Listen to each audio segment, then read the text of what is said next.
selamat pagi semuanya. Bagaimana kabar anak-anakku yang hebat? Ya, kita ketemu lagi. Hari ini di pembelajaran tematik kita sudah masuk di tema 4G di subtema 3. Indahnya persatuan dan kesatuan negeriku. Hari ini kita akan membahas pembelajaran 3 dan 4. Bagaimana? Semuanya sudah siap? Oke, kita mulai pembelajaran kita hari ini. Kita mulai dari pelajaran IPS. Masyarakat Indonesia beragam dalam budaya, suku bangsa, bahasa, dan agama. Selain itu, ada pula keragaman dalam hal ekonomi.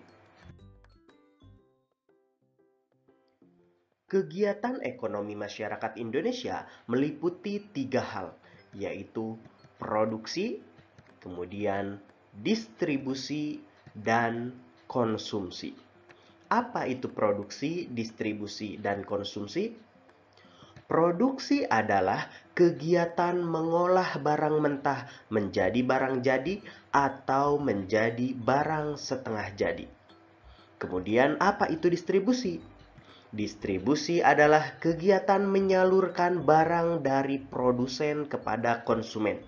Sedangkan konsumsi adalah kegiatan menggunakan atau memanfaatkan barang hasil produksi tersebut. Orang yang melakukan produksi disebut sebagai produsen. Sedangkan orang yang melakukan distribusi disebut sebagai distributor.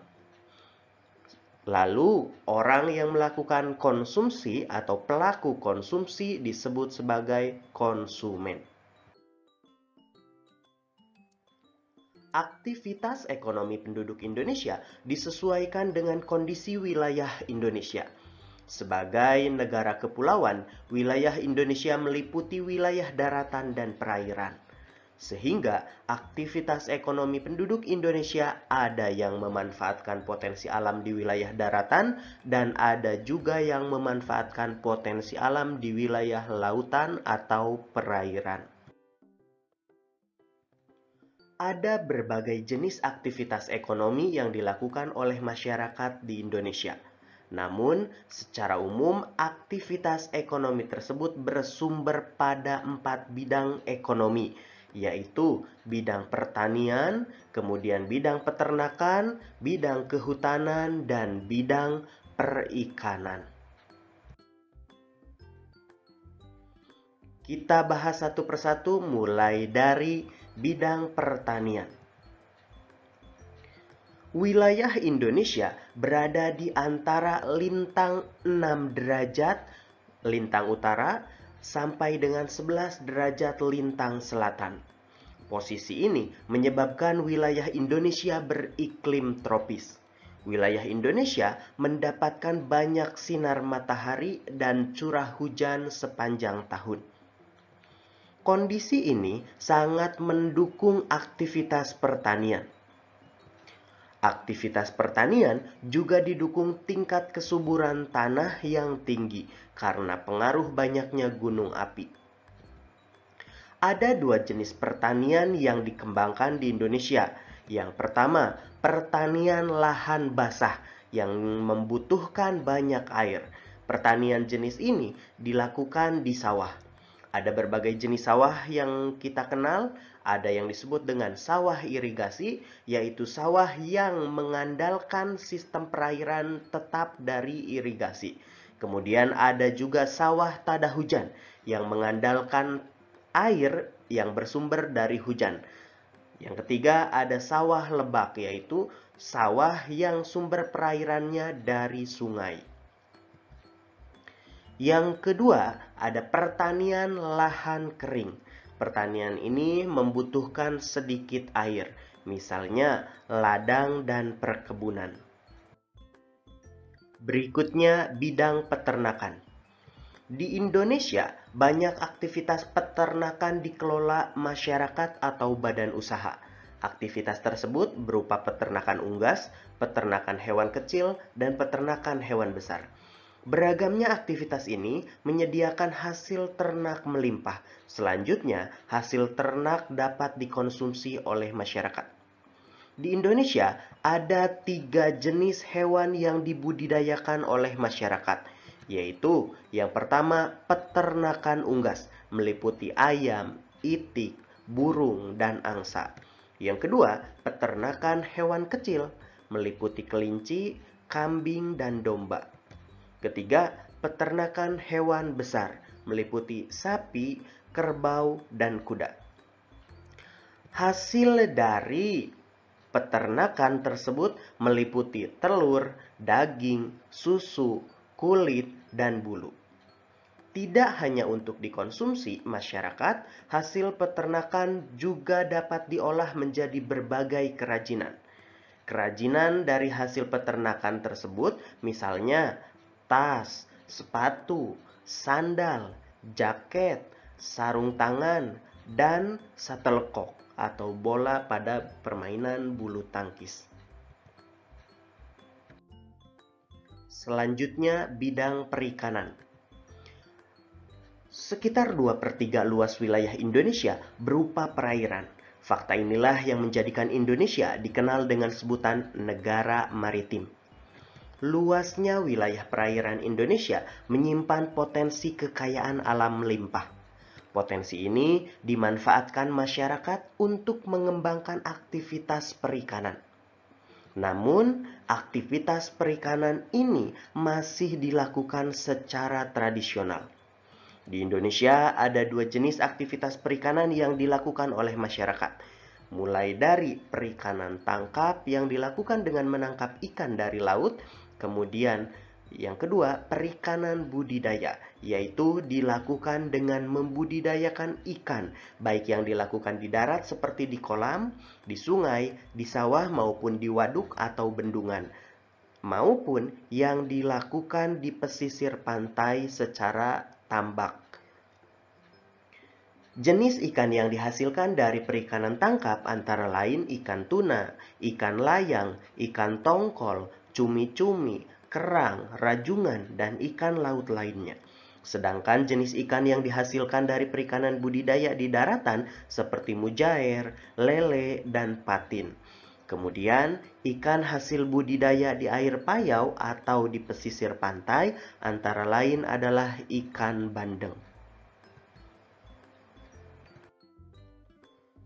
Yang terakhir, bidang kehutanan. Kawasan hutan Indonesia mengandung keragaman sumber daya hayati. Hasil dari kegiatan kehutanan terdiri atas hasil hutan kayu dan hasil hutan non-kayu. Hasil hutan kayu meliputi berbagai jenis kayu seperti jati, ulin, keruing, bangkirai, dan meranti. Sedangkan hasil hutan non-kayu meliputi rotan, buah, bunga, getah, dan madu.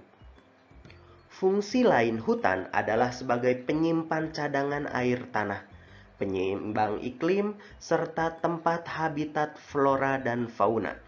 Karena banyaknya manfaat hutan, kelestarian hutan hendaknya selalu dijaga dengan baik. Bidang ekonomi yang akan kita bahas hari ini adalah bidang pertambangan, kemudian bidang industri, bidang perdagangan, dan bidang jasa. Kita mulai dengan membahas aktivitas ekonomi di bidang pertambangan. Perlu kalian ketahui kalau kekayaan alam di Indonesia juga terkandung di perut bumi, yaitu berupa barang tambang. Di wilayah Indonesia terdapat barang tambang minyak dan gas atau kita singkat migas, serta barang tambang lain yang sifatnya non-migas. Contoh barang tambang non-migas antara lain emas, perak, tembaga, batu bara, biji besi, nikel, aluminium, intan, pasir besi, dan bauksit. Barang tambang bersifat tidak dapat diperbaharui, sehingga perlu dieksplorasi dengan bijak. Ketersediaan barang tambang harus dijaga bagi kebutuhan masa kini dan masa mendatang. Selain itu, perlu dicari sumber daya alam alternatif agar sumber daya alam tidak lekas habis. Selanjutnya, kita bahas aktivitas ekonomi di bidang industri. Industri merupakan kegiatan ekonomi yang berkaitan dengan upaya mengubah bahan mentah menjadi barang setengah jadi atau barang jadi. Dengan kata lain, bidang industri ini berkaitan erat dengan aktivitas produksi di pabrik. Bahan mentah bersumber dari sumber daya alam. Adanya aktivitas industri dapat meningkatkan nilai dan kualitas suatu barang. Aktivitas industri dapat dilakukan oleh perorangan, kelompok, maupun badan usaha. Contoh industri di Indonesia antara lain industri otomotif, konveksi, elektronik, sepatu dan sandal, ban, pengalengan ikan, minuman dan makanan, serta pupuk. Selanjutnya, aktivitas ekonomi di bidang perdagangan.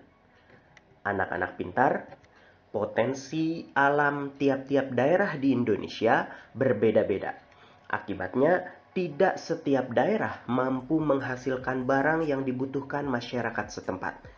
Untuk mengatasi masalah ini, berkembanglah aktivitas perdagangan.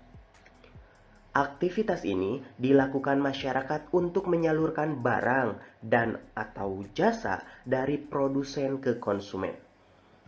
Barang dagangan dapat berupa hasil pertanian, peternakan, perikanan, hutan, dan barang industri. Produsen bisa secara langsung menjual hasil produksinya kepada konsumen atau bisa juga melalui perantara seperti pedagang besar atau grosir, agen, maupun pedagang eceran. Pada perkembangannya, aktivitas perdagangan juga melibatkan masyarakat luar negeri. Kegiatan perdagangan antar negara ini dikenal dengan sebutan ekspor-impor. Ekspor yaitu kegiatan menjual barang dari dalam negeri ke luar negeri. Kalau impor yaitu kegiatan mendatangkan atau membeli barang dari negara lain atau dari luar negeri. Yang terakhir yaitu aktivitas ekonomi di bidang jasa. Aktivitas ekonomi di bidang jasa antara lain adalah transportasi, baik transportasi darat, laut, maupun udara. Tidak bisa dipungkiri kalau kita sangat memerlukan bantuan orang lain untuk memperlancar perpindahan orang maupun barang dari satu tempat ke tempat lainnya. Semua bidang ekonomi lainnya juga sangat membutuhkan adanya transportasi, terutama pada kegiatan ekonomi berupa distribusi atau penyaluran. Tidak hanya itu, untuk menjalin komunikasi juga diperlukan sarana komunikasi. Aktivitas jasa merupakan kegiatan layanan kepada masyarakat dalam rangka memenuhi kebutuhan hidupnya. Aktivitas jasa lainnya antara lain adalah jasa perbankan dan keuangan, jasa kesehatan, jasa pendidikan, jasa konsultasi hukum, jasa pariwisata, dan jasa lainnya. Berkembangnya aktivitas jasa ini memunculkan beragam jenis pekerjaan di bidang jasa. Ada supir, kurir, jasa laundry, dan lain sebagainya yang berhubungan dengan pelayanan kepada masyarakat. Oke, sekarang kita masuk ke pelajaran PPKN. Kalian perhatikan penjelasan berikut ini. Kita ketahui bersama bahwa Indonesia adalah negara dengan masyarakat yang beragam. Keragaman tersebut hampir di setiap aspek kehidupan masyarakat. Keragaman masyarakat Indonesia ini hendaknya kita pahami bersama sebagai kelebihan bangsa Indonesia yang bisa memperkaya hasanah budaya nasional. Kita harus bisa menerima keragaman dalam masyarakat dengan bijaksana. Dan kita hendaknya bisa menjadikan keragaman yang ada sebagai alat untuk mempererat persatuan dan kesatuan bangsa. Kurang memahami keragaman dalam masyarakat Indonesia dapat menimbulkan dampak negatif bagi negara kesatuan Republik Indonesia. Berikut ini beberapa dampak negatif yang terjadi akibat kurang memahami keragaman dalam masyarakat. Yang pertama, terjadinya konflik, baik konflik ras, konflik antar suku, maupun konflik antar agama. Kedua, perpecahan atau disintegrasi bangsa. Perpecahan bangsa ini bisa terjadi karena terdapat konflik sosial dalam kehidupan masyarakat, baik karena perbedaan ekonomi, status sosial, ras, suku, agama, dan hasil kebudayaan. Yang ketiga, memandang masyarakat dan kebudayaan sendiri lebih baik, serta merendahkan masyarakat dan kebudayaan lain. Sikap ini dapat mendorong terjadinya konflik antar kelompok. Yang keempat, semangat nasionalisme berlebihan sehingga menganggap rendah bangsa lain. Yang kelima, mempersulit pemerintah dalam menetapkan kebijakan pembangunan. Keenam, menghambat usaha pembangunan dan pemerataan sarana dan prasarana. Yang ketujuh, kurangnya partisipasi masyarakat dalam pembangunan. Dampak negatif tersebut dapat kita hindari dengan syarat segenap bangsa Indonesia harus menyadari bahwa keanekaragaman yang ada dalam masyarakat Indonesia telah menjadi identitas kebangsaan yang tumbuh dan berkembang jauh sebelum bangsa ini menjadi satu kesatuan yang utuh. Bhinneka Tunggal Ika yang dicetuskan oleh Empu Tantular pada abad 14 telah menjadi simbol sekaligus menjadi semboyan persatuan bangsa kita sejak dulu. Oleh karena itu, kita hendaknya bisa saling menghargai atau bersikap toleran dalam keragaman. Contoh tindakan yang mencerminkan sikap toleran dalam keberagaman antara lain sebagai berikut ini. Yang pertama, menghargai perbedaan dalam masyarakat, baik perbedaan suku, agama, ras, budaya, maupun golongan. Yang kedua, hidup berdampingan secara damai dengan orang lain meskipun berbeda suku, agama, ras, budaya, maupun golongan. Yang ketiga, berinteraksi dengan baik tanpa ada sekat perbedaan suku, agama, ras, budaya, dan golongan. Untuk mewujudkan persatuan dan kesatuan bangsa, hendaknya kita menghindari sikap-sikap berikut ini. Yang pertama, memaksakan kehendak kepada orang lain. Yang kedua, acuh tak acuh dan tidak peduli terhadap lingkungan sekitar. Yang ketiga, menonjolkan suku, agama, ras, golongan, dan budaya tertentu. Yang keempat, mementingkan suku bangsa sendiri atau sikap yang menganggap suku bangsanya lebih baik daripada suku bangsa yang lain. Kelima, cenderung memaksakan kehendak dan berani menempuh tindakan melanggar norma untuk mencapai tujuan. Yang keenam, mencari keuntungan diri sendiri atau mementingkan diri sendiri daripada untuk kesejahteraan orang lain.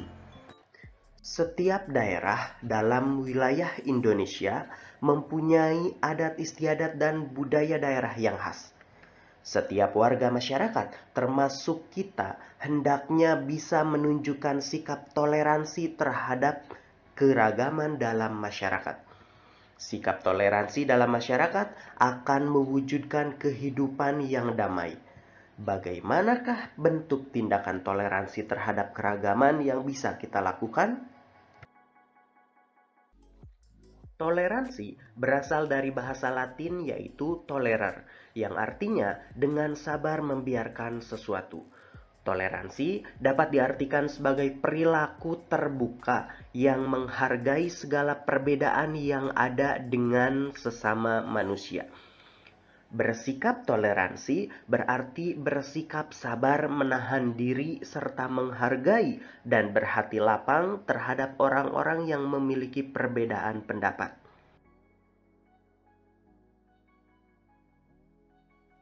Kita bahas mulai dari toleransi dalam keragaman agama. Kebebasan beragama dijamin dalam Undang-Undang Dasar Negara Republik Indonesia tahun 1945, khususnya pasal 29 ayat 2 yang berbunyi, negara menjamin kemerdekaan tiap-tiap penduduk untuk memeluk agamanya masing-masing dan untuk beribadat menurut agamanya dan kepercayaannya itu. Sikap toleransi antar umat beragama dapat diwujudkan dalam bentuk tindakan seperti berikut. Yang pertama, tidak menghina agama yang diyakini orang lain.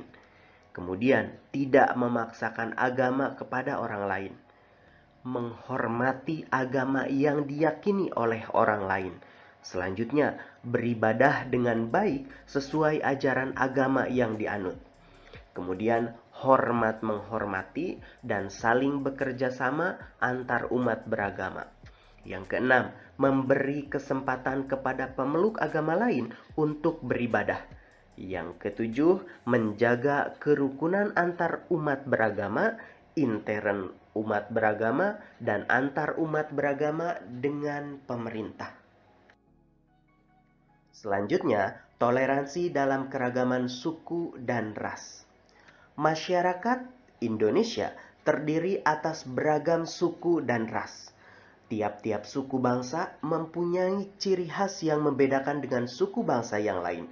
Ciri suku bangsa yang didasarkan pada ciri fisik tersebut disebut sebagai ras. Jadi, setiap suku bangsa mempunyai ras masing-masing. Oleh karena itu, tercipta keragaman ras.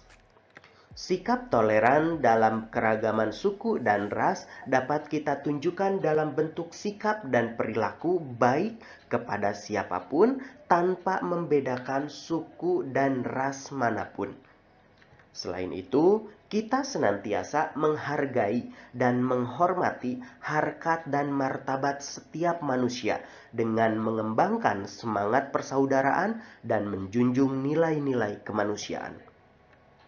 Dalam pergaulan sehari-hari, kita harus bisa menerima suku-suku dan ras bangsa lain. Kemudian, toleransi dalam keragaman sosial dan budaya. Keragaman sosial budaya merupakan kekayaan bangsa Indonesia yang tidak ternilai harganya dan diwariskan oleh nenek moyang kita dari zaman dahulu. Kita, sebagai generasi penerus bangsa, hendaknya senantiasa menghormati, melestarikan, dan mengembangkan berbagai bentuk warisan sosial dan budaya Indonesia. Contoh tindakan yang mencerminkan toleransi dalam keragaman sosial dan budaya antara lain sebagai berikut. Yang pertama, bangga terhadap kebudayaan dalam negeri. Yang kedua, menyaring budaya asing yang masuk Indonesia. Yang ketiga, mengetahui dan selalu mencari informasi keanekaragaman budaya bangsa Indonesia. Keempat, menghormati kelompok lain yang menjalankan kebiasaan sosial dan adat istiadatnya. Yang kelima, menghargai hasil kebudayaan suku bangsa lain. Keenam, mempelajari dan menguasai seni budaya bangsa sesuai minat dan kesenangannya. Ketujuh, melestarikan dan mengembangkan berbagai jenis seni tradisional seperti seni tari, seni musik, dan seni pertunjukan. Yang terakhir, toleransi dalam keragaman gender dan mengembangkan kesetaraan gender. Anak-anak pintar, Tuhan telah menciptakan manusia dalam dua jenis, yaitu laki-laki dan perempuan. Setiap orang hendaknya memiliki kesadaran gender, yaitu kesadaran atas konsep yang meletakkan kedudukan, fungsi, dan peran antara laki-laki dan perempuan dalam masyarakat sejajar. Laki-laki dan perempuan dapat bekerja sama dalam melakukan pembangunan nasional dan menciptakan harmoni sosial, tanpa memandang siapa yang lebih tinggi kedudukannya. Karena antara laki-laki dan perempuan memiliki kedudukan yang sama, baik dalam hukum maupun dalam pemerintahan. Di masa modern seperti sekarang ini, perempuan pun memiliki hak untuk menduduki kursi pemerintahan, begitu pula dengan laki-laki. Adapun sikap yang dapat dikembangkan dalam menghormati keragaman gender adalah sebagai berikut. Yang pertama, tidak membeda-bedakan laki-laki dan perempuan dalam berteman. Jadi kita bisa berteman dengan siapa saja. Yang kedua, memberikan hak yang sama antara laki-laki dan perempuan, terutama dalam hak berpendapat. Yang ketiga, tolong menolong tanpa membedakan jenis kelamin. Siapapun yang membutuhkan pertolongan, baik itu laki-laki maupun perempuan, maka kita harus menolongnya. Oke, sekarang kita masuk ke pelajaran bahasa Indonesia. Sekarang kalian siapkan buku tema 4G kalian. Menuliskan gagasan pokok dan informasi baru dari teks yang telah dibaca. Kalian biasa buka buku kalian ya. Di situ ada bacaan yang berjudul proses pembuatan teh. Kita baca bersama-sama. Nina dan teman-temannya pergi ke Gunung Mas di puncak Bogor. Kawasan tersebut merupakan perkebunan teh yang dimanfaatkan juga sebagai objek wisata dan pendidikan. Di sana terdapat sebuah pabrik teh. Nina dan teman-temannya mengunjungi pabrik teh tersebut. Nina ingin mengetahui bagaimana proses pembuatan teh. Teh berasal dari bibit tanaman teh yang berusia sekitar 9-12 bulan sejak pembibitan awal. Daun teh yang kita konsumsi adalah bagian pucuk tanaman teh yang masih muda. Setelah pucuk teh dipetik, proses pertama yang dilakukan adalah pelayunan. Proses tersebut dilakukan dalam suatu ruangan khusus dengan kondisi yang dibuat agar daun teh cepat layu. Pelayunan dilakukan selama 15-18 jam, sehingga daun teh tersebut berwarna hijau kecoklatan. Proses selanjutnya adalah penggilingan. Daun teh yang sudah layu digiling dengan menggunakan suatu alat. Proses penggilingan akan menghasilkan butiran-butiran atau serbuk daun teh. Setelah itu dilakukan pengayakan. Tujuan pengayakan adalah menyaring serbuk-serbuk teh. Teh yang tidak lolos pengayakan akan dipotong-potong, kemudian diayak kembali. Serbuk teh yang tidak lolos pengayakan tadi akan mengalami proses pengulangan hingga maksimal 4 kali. Di ruangan gilingan ini suhunya sejuk, karena ruangan ini harus dijaga kelembapannya sampai 90%. Proses selanjutnya adalah pengeringan. Pengeringan ini dapat dilakukan dengan banyak cara, misalnya dengan cara disangrai, dijemur, dan dilewatkan melalui pengeringan udara panas. Proses tersebut bertujuan mengurangi total kadar air hingga kira-kira 3% sehingga teh tidak membusuk. Daun teh yang sudah kering siap dikelompokkan berdasarkan penggolongan kelasnya sebelum pengemasan. Proses terakhir adalah pengemasan. Daun teh pada umumnya dikemas dalam kotak kayu yang besar dan siap untuk diekspor. Untuk selanjutnya dapat dikemas dalam kemasan lebih kecil, teh celup, dan lain-lain. Oke, kita sudah membaca bacaan tersebut. Sekarang kalian bisa buka buku tema kalian 4G halaman 92. Di situ ada pertanyaan. Mari kita jawab bersama-sama. Yang pertama, buatlah 5 pertanyaan berdasarkan teks proses pembuatan teh.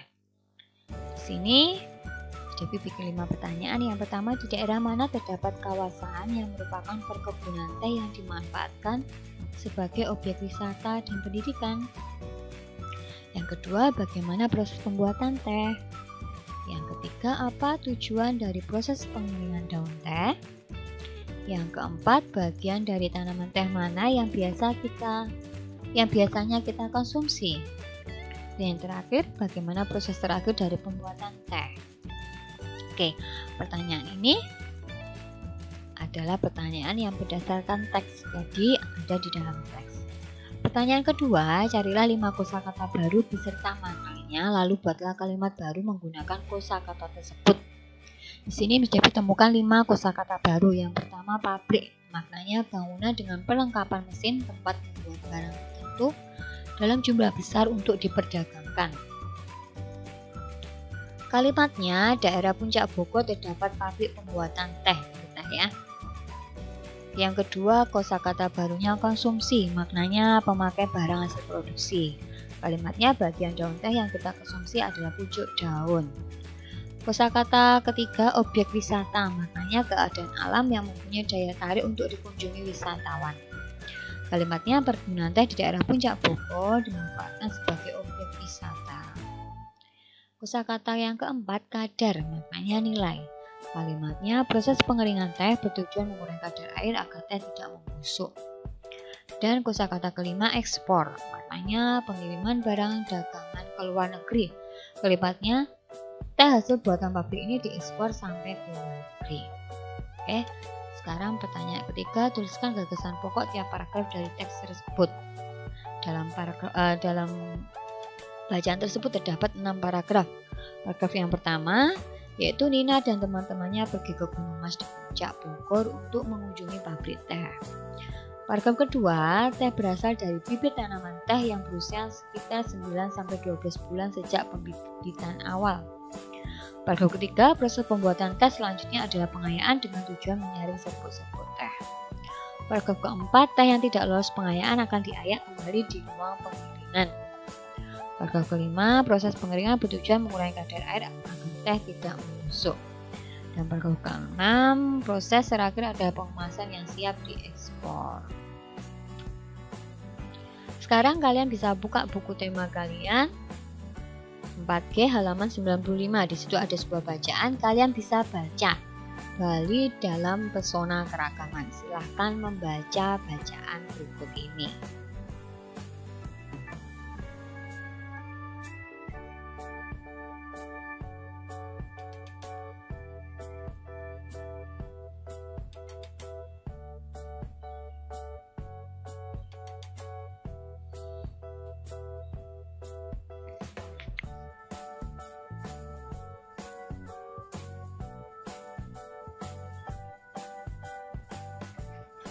Oke, setelah kalian membaca bacaan tersebut, kalian buka buku halaman selanjutnya, halaman 97. Kita akan membahas pertanyaan tersebut secara bersama-sama. Pertanyaan pertama, apakah sebutan untuk Pulau Bali?